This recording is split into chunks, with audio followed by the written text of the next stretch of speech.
Trump நம் நாட்டுக்கு 50% வரி போட்டதால் அமெரிக்காவுக்கு போக வேண்டிய ஏற்றுமதியெல்லாம் திசை மாறிப் போகுது. இதனால் பாகிஸ்தான், சீனா போன்ற நாடுகள் லாபம் ஈட்டப் போகுது. இதை பற்றி தான் நாம இப்போ பார்க்க போறோம். அமெரிக்க அதிபர் டொனால்ட் ட்ரம்ப் இந்தியா மீது 50% வரி விதிச்சிருக்காரு.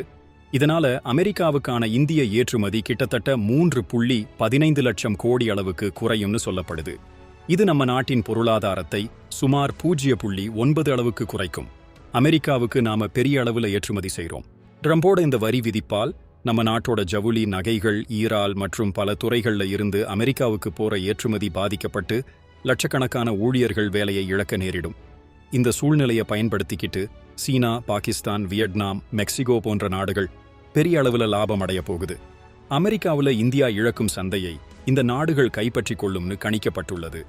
இது ஒருபுறம் கவலையை கொடுத்தாலும் நம்ம நாட்டுக்கு ஏற்றுமதி சந்தையை விரிவுபடுத்த வேண்டிய அவசியத்தை உணர்த்துது. இந்த நிலைமை பத்தி நீங்க என்ன நினைக்கிறீங்க? கமெண்ட்ல சொல்லுங்க.